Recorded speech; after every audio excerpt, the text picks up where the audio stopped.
오늘은 제47강입니다. 왜 세겜생 학살 사건이 일어났을까? 왜 하나님은 야곱에게 베델로 올라가라고 하셨을까? 이 질문을 가지고 세겜성 학살 사건, 야곱의 베델 귀환, 에서 자손들의 족보에 대해서 살펴보겠습니다.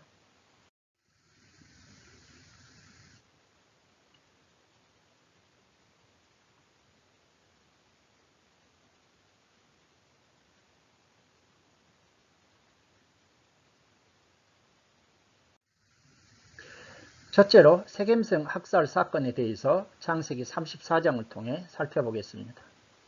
사건의 스토리를 간략하게 요약해보면 에서와 헤어진 야곱은 숫곳에서 머문 후에 다시 가나안 땅 세겜에 이르러 밭도 사고 장막을 치며 살았습니다. 그러던 어느 날 야곱의 딸 디나가 그 땅의 딸들을 보러 나갔다가 추장 세겜에게 강간을 당하고 맙니다.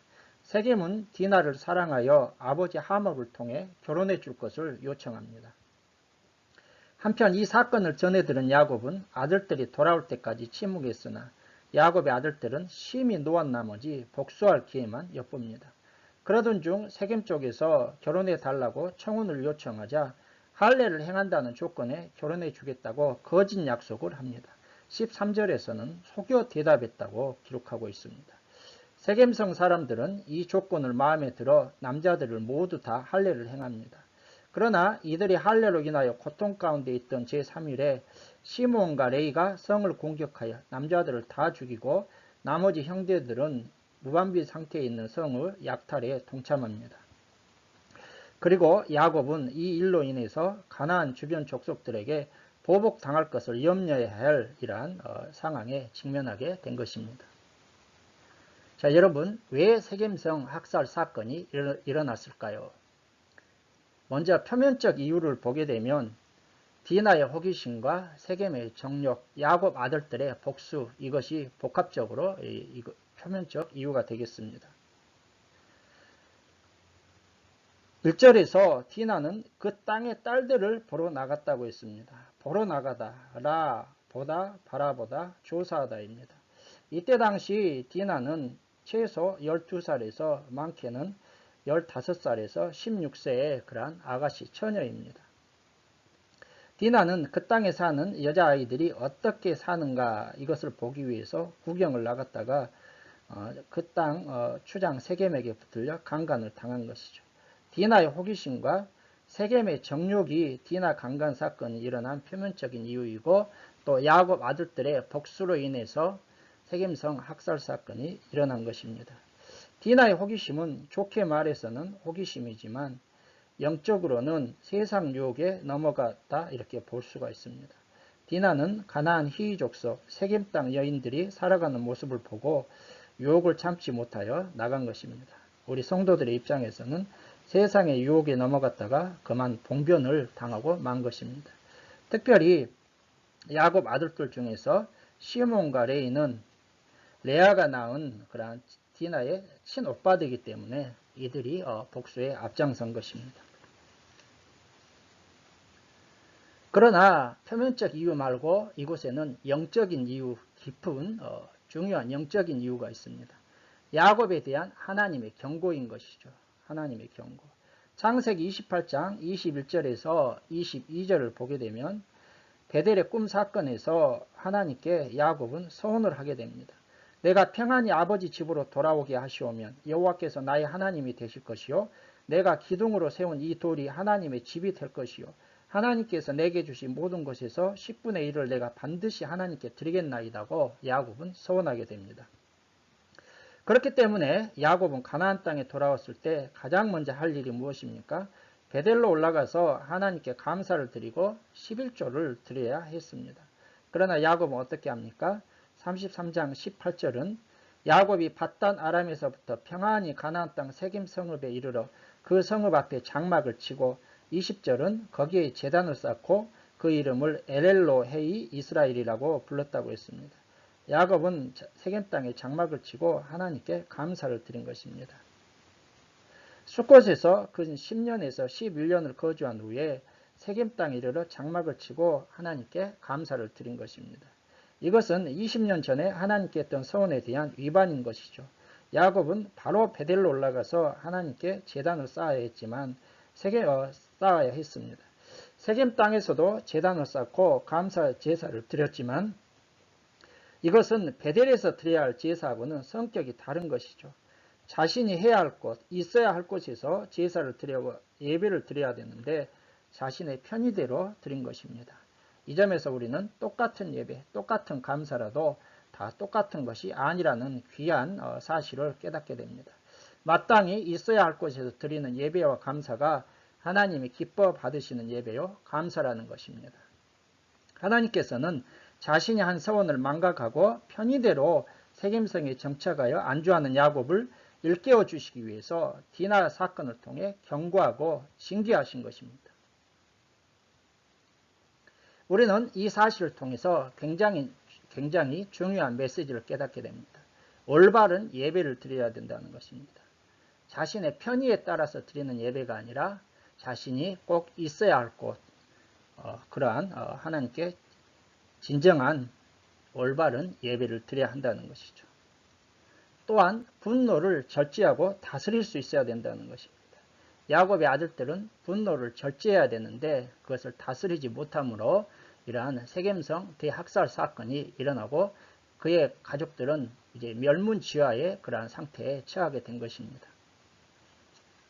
하나님의 이름을 이용하여 악을 행하지 말라는 것입니다. 야곱의 아들들은 하나님의 백성의 징표인 할례를 이용하여 거짓으로 악을 행하고 있는 이러한 잘못된 모습을 보여주고 있습니다.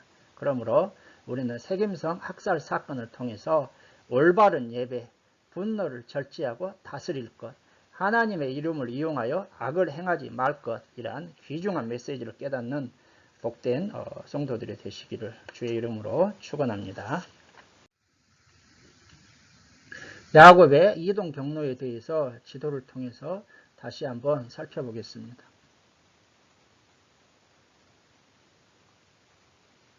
지금 지난번에 있었던 숫꽃, 이것이 숫꽃이죠.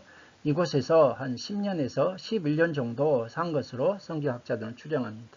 그리고 이곳에서 이제 어디로 이동합니까? 세겜이죠. 이곳 세겜에서 지금 대학살 사건이 일어나죠. 그리고 나중에 이곳 세겜에서 어디로? 베델로 이렇게 와서 하나님께 제단을 쌓게 됩니다. 그리고 나중에 이제 살펴보게 될 에돔 세일사는 여기에 있습니다. 나중에 에서가 야곱을 떠나서 이제 이곳에 와서 살게 되는 그러한 내용이 되겠습니다. 두 번째로 야곱의 베델 귀환에 대해서 창세기 35장을 통해 살펴보겠습니다. 먼저 야곱의 베델 귀환입니다. 두려움에 떠는 야곱에게 하나님께서 베델로 올라가 단을 쌓으라고 1절에서 명하십니다. 하나님이 야곱에게 이르시되 일어나 베델로 올라가서 거기 거주하며 내가 내 형 에서의 낯을 피하여 도망하던 때에 내게 나타났던 하나님께서 거기서 제단을 쌓으라 하신지라.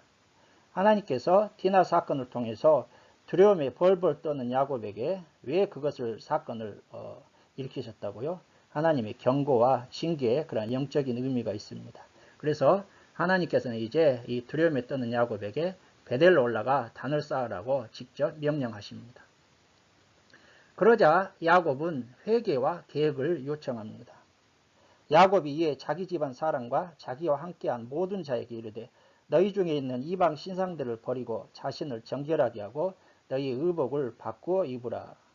우리가 일어나 베델로 올라가자. 내 환난 날에 내게 응답하시며 내가 가는 길에서 나와 함께 하신 하나님께 내가 거기서 제단을 쌓으려 하노라 하며 야곱이 이제 온 가족들에게 영적인 그러한 회개와 계획을 요청하는 것이죠.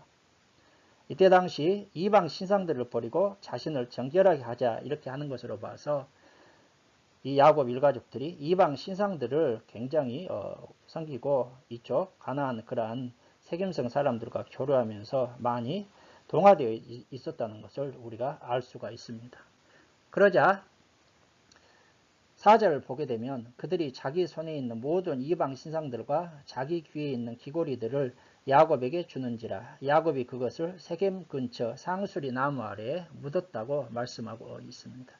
야곱의 회개와 계획을 요청해 가족들이 동참한 것이죠.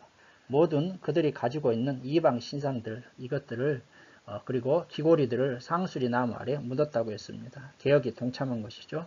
이들이 이방 신상들을 가지고 있었던 것은 드라빔을 생각해 볼 수 있습니다. 드라빔. 그래서 야곱이 돌아올 때 라헬이 아버지의 드라빔을 훔쳐오지 않았습니까? 야곱이 라반 몰래 고향으로 길을 떠날 때 라헬은 라반의 드라빔을 훔쳐왔고 드라빔은 일종의 가족 수호신에 해당하는 우상이라고 이미 말씀드렸습니다. 그리고 가나안 땅에 들어와 살면서 세겜생 사람들을 비롯한 가나안 족속들의 우상 문화에 자신들도 모르게 물든 삶을 살고 있었던 것입니다. 귀고리도 일반적인 오늘날 이러한 이성들의 미용으로 하는 귀고리와 차원이 달라서 이것은 부적처럼 우상을 섬기고 이러한 그런 것들과 관계된 것이라고 생각해 볼 수 있습니다. 자, 하나님의 보호로 야곱은 베델에 무사히 도착하게 됩니다. 5절 보면 그들이 떠났으나 하나님이 그 사명 골들로 크게 두려워하게 하셨으므로 야곱의 아들들을 추격하는 자가 없었더라. 야곱은 지금 세겜성에 이제 완전히 대학살을 자행했기 때문에 주변 가나안 족속들에게 굉장히 좋지 않은 소문과 이미지를 풍기게 되었습니다. 그래서 가나안 족속들이 연합해서 야곱을 이제 추격해서 다 전멸시킬 그러한 두려움에 떨고 있었는데 5절을 보게 되면 하나님이 그 사명 골들로 크게 두려워하게 하셨으므로 하나님이 이제 직접 개입하신 것이죠. 그러니까 가나안 족속들이 추격을 하지 못하고 대신 두려움에 벌벌 떨고 야곱을 추격하는 자가 없었다는 것입니다. 하나님의 보호인 것이죠. 하나님께서 창세기 28장 15절에서 내가 너와 함께 있어 어디로 가든지 너를 지키겠다는 그러한 약속이 지금 계속해서 지켜주고 있습니다. 자, 그래서 야곱은 베델에 이르러 단을 쌓고 엘 베델, 베델의 하나님이라고 그렇게 부르게 됩니다. 그리고 나서 리브가의 유모 드보라가 죽어 장사하고 알론바붓, 곡함의 상술이라고 부르게 됩니다. 리브가 이삭의 아내이죠. 야곱의 어머니입니다. 리브가의 유모 드보라가 이곳에 갑자기 등장하는데 야곱이 이제 고향으로 돌아왔는데 언제쯤 리브가의 유모 드보라가 야곱에게 왔는지 그건 우리가 알 수 없지만 현재 리브가의 유모 드보라가 야곱과 함께 와서 같이 지내고 있었다는 것을 알 수가 있습니다. 드보라는 리브가와 야곱을 연결시켜주는 그러한 굉장히 중요한 매개체 역할을 하는 인물이라고 볼 수가 있겠죠. 그리고 하나님께서 야곱을 이스라엘이라 그렇게 부르시고 축복하십니다. 자, 여러분 여기에서 하나님께서 이스라엘이라고 불러주고 계십니다. 이스라엘이란 야곱이 약복강가에서 씨름할 때 하나님께서 붙여주신 이름이지 않습니까? 그런데 왜 또다시 이스라엘이라고 그렇게 부르고 계실까요? 약복강가에서는 이스라엘이라고 이름을 지어주신 것이죠. 그리고 이제야 비로소 이스라엘이라고 불러주신 것입니다. 약복강가에서는 하나님의 사람이라고 이름을 지어주셨는데 디나 사건을 통해 위기 가운데서 야곱이 자신을 개혁하고 회개하고 베델로 올라가서 하나님께 온전한 예배를 드리자 비로소 하나님의 사람으로 인정하시고 그 이름을 불러주신 것입니다. 그리고 하나님께서는 다시 한번 야곱에게 축복하십니다. 하나님께서 베델 전에 야곱이 에서를 피해 도망갈 때 베델에서 주셨던 그러한 축복을 다시 한번 확인하고 계신 것입니다. 그러자 야곱이 하나님께 제사를 드리고 베델이라고 그렇게 부르게 됩니다. 14절, 13절을 보게 되면 하나님이 그를 축복하시고 그와 말씀하시는 곳에서 그를 떠나 올라가시는지라. 그러자 14절에서 야곱이 하나님이 자기와 말씀하시는 곳에 기둥 곧 돌 기둥을 세우고 그 위에 전제물을 붓고 또 그 위에 기름을 붓고 하나님이 자기와 말씀하시던 곳의 이름을 베델이라 불렀더라. 20년 전 도망가던 야곱이 하나님을 만나서 베델이라고 부르고 그곳에서 예배 제사를 드렸는데 20년 후에 정확히는 이제 30년이 넘었겠죠. 다시 환난 가운데서 다시 하나님의 명을 따라 회개하고 개혁하고 베델로 올라가서 하나님께 온전한 제사를 드리고 베델이라 부른 것입니다. 하나님께서 약속하셨던 그 모든, 그리고 야곱이 소원했던 모든 것들이 이제 이루어지는 그런 모습을 우리가 살펴볼 수 있습니다. 자, 여러분, 그렇다면 왜 하나님은 야곱에게 베델로 올라가라 그렇게 말씀하셨을까? 첫째로 20년 전에 베델 서원을 지키라. 이것은 하나님의 은혜를 기억하고 감사하라, 그러한 의미가 되겠습니다. 아까 말씀드렸던 것처럼 28장 20절에서 야곱이 베델에 돌아오게 되면 여호와께서 나의 하나님이 되실 것이요 내가 기둥으로 세운 이 돌이 하나님의 집이 될 것이요 10분의 1을 하나님께 드리겠다 약속하지 않았습니까? 그런데 야곱이 가나안 땅에 돌아와서 이 약속, 이 다짐, 소원을 지키지 않자 하나님께서는 네가 20년 전에 그 간격에 찼던 베델 서원을 지키라, 그렇게 말씀하고 계신 것이죠.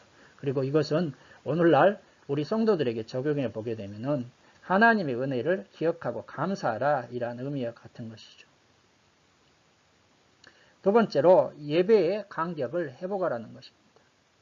형 에서를 피해서 정말 힘들고 어려운 상황 가운데서 하나님을 만났습니다. 그리고 얼마나 간격적인 예배를 드렸습니까? 그런데 야곱이 이제 다시 가나안 땅에 돌아와서 그 예배의 간격을 잃어버렸습니다. 그때 하나님께서는 예배의 간격을 회복하라, 이러한 의미에서 야곱에게 베델로 올라가라 이렇게 말씀하신 것입니다. 하나님의 자녀다운 삶을 회복하라는 것입니다. 조금 전에 말씀드렸던 것처럼 야곱은 이방 신상과 우상을 섬기고 그렇게 가지고 있었는데 이 이방 신상과 우상을 버리고 하나님의 자녀다운 삶을 회복하라, 이러한 의미가 있는 것입니다. 라헬의 죽음에 대해서 살펴보겠습니다. 베델에서 에브랏, 베들레헴으로 가는 길에서 라헬이 베냐민을 낳다가 죽게 됩니다. 라헬은 죽어가면서 아들의 이름을 베노니, 슬픔의 아들이라고 불렀으나 야곱은 베냐민, 오른손의 아들로 고쳐 부르게 됩니다. 라헬은 에브랏, 베들레헴 길에 장사되었고 야곱이 라헬의 묘비를 세워주게 됩니다. 그리고 나서 에델 망대를 지났을 때 르우벤이 소모 비라와 동침하는 사건이 발생하게 됩니다. 21절에서 22절이죠. 이스라엘이 다시 길을 떠나 에델 망대를 지나 장막을 쳤더라. 이스라엘이 그 땅에 거주할 때에 르우벤이 가서 그 아버지의 첩 비라와 동침함에 이스라엘이 이를 들었더라, 이렇게 기록하고 있습니다. 야곱은 자신의 가장 사랑했던 여인을 잃었습니다. 슬픔에 젖어 있죠.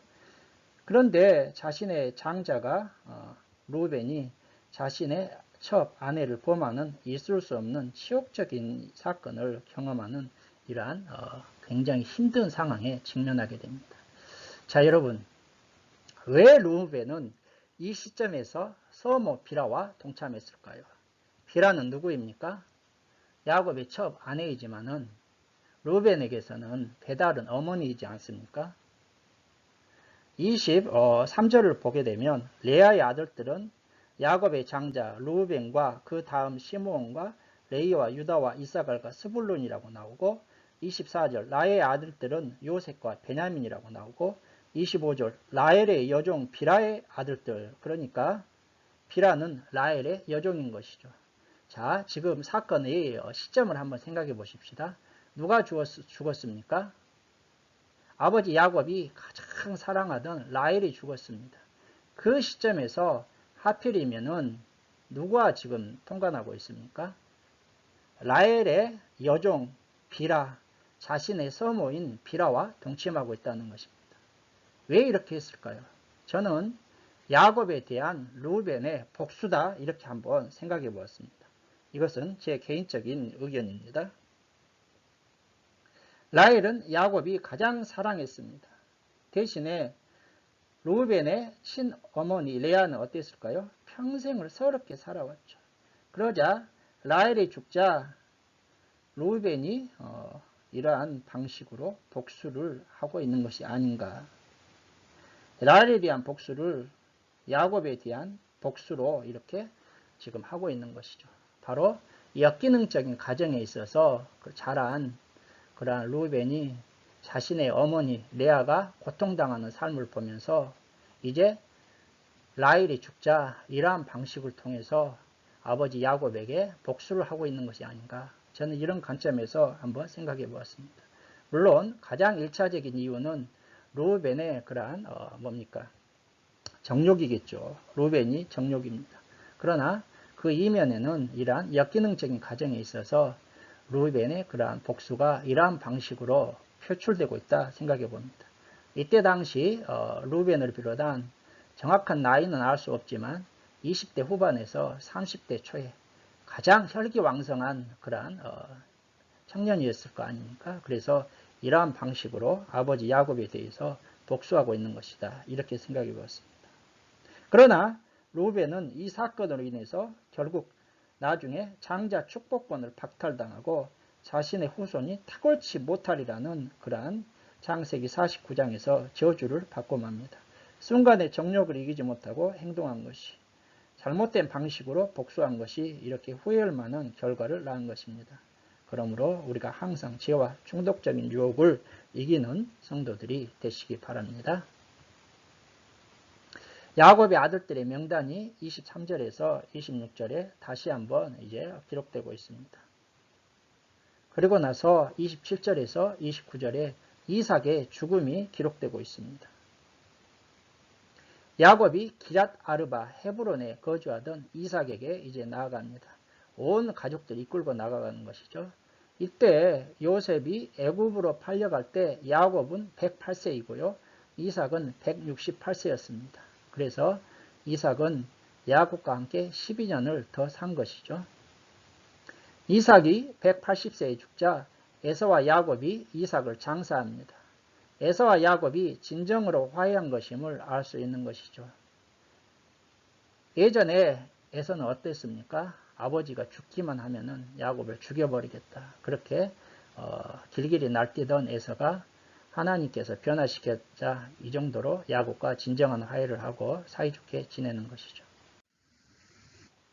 이제 에서의 자손들의 족보에 대해서 36장을 통해서 살펴보겠습니다. 에서가 야곱을 떠나 세일산으로 가서 에돔 족속의 조상이 되게 됩니다. 야곱을 떠나 다른 곳으로 갔습니다. 6절을 보게 되면 에서가 자기 아내들과 자기 자녀들과 자기 집의 모든 사람과 자기의 가축과 자기의 모든 짐승과 자기가 가나안 땅에서 모은 모든 재물을 이끌고 그의 동생 야곱을 떠나 다른 곳으로 갔으니 다른 곳이 어디입니까? 가나안 땅을 떠나서 세일산으로 간 것이죠. 이것은 어떤 의미가 있을까요? 가나안 땅은 하나님께서 아브라함에게 주신 약속의 땅입니다. 그렇기 때문에 에서가 가나안 땅을 떠났다는 것은 이제 아브라함에게 주신 약속에서 떨어져 나가고 대신 야곱이 진정한 언약의 계승자가 되었다. 이러한 의미가 있겠습니다. 35장 28절에서 이삭의 죽음을 언급한 후에 36장에서 바로 에서의 세일 이주를 기록하고 있는 이유는 야곱이 진정한 언약의 계승자가 되었다는 것을 말하려고 하는 것입니다. 자, 왜 에서는 하나님의 약속에서 떨어져 나갔을까요? 에서는 가나안 여인들과 결혼했습니다. 2절에서 30절에 보게 되면 가나안 여인들의 그러한 명단이 쭉 나오잖아요. 그리고 이방 여인들과 결혼을 했는데 그것도 한 명의 여인과 결혼하는 것이 아니라 중혼으로 했습니다. 에서는 경제적인 이득을 쫓아서 갔다는 것입니다. 6절에서 7절에서 두 사람의 소유가 풍부하여 함께 거주할 수 없게 되자 에서는 자신의 모든 재산을 이끌고 에돔 세일산으로 간 것입니다. 에서는 경제적인 이득을 쫓아서 약속의 땅을 버리고 세일산으로 갔습니다. 이러한 결정은 지금까지 에서의 삶의 방식을 볼 때 이미 예견된 일이고 에서는 하나님의 약속보다도 항상 자신의 힘을 의지하고 세상적인 기준과 방식을 쫓아서 살아간 그러한 모습, 아브라함의 조카 롯의 모습과 같습니다. 그 결과가 바로 비참하게 되는 것이죠. 그런데 이것은요, 영적인 측면에서 하나님의 섭리적인 측면, 하나님의 말씀의 성취라는 측면에서 생각해 볼 수 있습니다. 일찍이 하나님께서는 리브가에게 두 아이의 미래에 대해서 창세기 25장 23절에서 여호와께서 그에게 이르시되 두 국민이 내 태중에 있구나. 두 민족이 내 복중에서부터 나누이리라. 이 족속이 저 족속보다 강하겠고 큰 자가 어린 자를 섬기리라고 그렇게 예언적인 말씀을 주셨습니다. 바로 리브가에게 주셨던 그 말씀이 이제 성취되는 것이죠. 그리고 야곱이 아버지 이삭을 속이고 축복을 받았을 때 이삭은 에서에게 축복을 합니다. 27장 39절에서 40절 그 아버지 이삭이 그에게 대답하여 이르되 내 주소는 땅의 기름짐에서 몰고 내리는 하늘 이슬에서 몰 것이며 너는 칼을 믿고 생활하겠고 내 아우를 섬길 것이며 내가 매임을 벗을 때에는 그 먹이를 내 목에서 떨쳐버리리라 하셨더라. 이삭이 또 에서에게 그렇게 축복 아닌 저주에 가까운 축복을 하지 않습니까? 이러한 하나님의 말씀이 성취되고 있는 것이죠. 에돔 족속의 조상 9절에서 19절에 보게 되면 에서의 자손과 족장된 자들의 이름이 쭉 나열되고 있습니다. 그리고 20절에서 30절에 호리 족속과 족장들의 이름, 이 호리 족속은 세일산의 원주민인 호리 족속이죠. 그리고 야곱의 아들들로서 족장들의 이름이 쭉 나열되고 있습니다. 그리고 이제 마지막 31절에서 43절에 에돔 왕과 족장들의 이름이 나오고 있습니다. 에돔 왕과 에서에게서 나온 족장들의 이름이 나열되고 있는 것이죠. 이러한 사실을 통해서 우리가 발견할 수 있는 것은 무엇입니까? 에서와 후손들은 원주민인 호리 족속을 정복하고 그들과 결혼 동맹을 통해서 에돔 왕국을 건설했습니다. 그런데 이 에서의 후손들은 민족적인 순수성을 잃어버리고 이방 민족으로 동화되어 버렸다. 이러한 굉장히 중요한 사실을 우리가 깨달을 수 있는 것입니다. 뿐만 아니라 에돔 왕국이 번영하는 동안 이스라엘은 이제 애굽에서 노예 생활을 하게 됩니다. 처음 시작은 에돔이 훨씬 더 빨리 성공하는 것처럼 보이게 되죠. 그러나 결과는 어떻습니까? 다윗 시대에 에돔을 정복하여 에돔으로부터 조공을 받고 솔로몬 시대에 이르러서 이스라엘이 풍요한 번영을 누리게 됩니다. 완전히 역전되어 버리는 것이죠. 이걸 통해서 우리가 깨달을 수 있는 메시지는 무엇입니까? 하나님의 약속을 따라가면 하나님이 책임져 주셔서 처음에는 미약한 것지만 나중은 창대게 된다. 하나님이 역전시켜 주신다는 굉장히 중요한 사실을 깨닫게 됩니다. 욥기 8장 7절 내 시작은 미약하였으나 내 나중은 심히 창대하리라. 이러한 욥에게 주셨던 하나님의 그런 욥기 8장 7절의 말씀처럼 에돔과 에서의 후손들이 에돔이 처음에는 인간적인 세상적인 방식으로 출발했을 때 더 아주 성공하는 것처럼 보였지만 나중에 결과는 하나님이 역전시켜 주셔서 이러한 결과가 나온다는 것입니다. 그러므로 항상 하나님의 약속을 붙들고 따라가는 복된 성도들이 되시기 바랍니다. 여러분, 저는 오늘 강의를 시작하면서 왜 세겜성 학살 사건이 일어났을까? 왜 하나님은 야곱에게 베델로 올라가라고 하셨을까? 이 질문을 드렸습니다. 이 질문에 대한 해답을 얻으셨습니까? 왜 세겜성 학살 사건이 일어났다고요? 여기에는 인간들의 죄악을 저지른 표면적 이유와 그리고 하나님의 경고라는 영적인 이유가 있다고 했습니다. 왜 하나님은 야곱에게 베델로 올라가라고 말씀하셨을까요? 베델의 서원을 지키라. 예배의 간격을 회복하라. 하나님의 자녀다운 삶을 회복하라는 이러한 중요한 의미가 있다는 것을 말씀드렸습니다. 이렇게 해서 오늘 강의를 마치고 다음 강의부터는 이제 요셉에 대해서 살펴보겠습니다.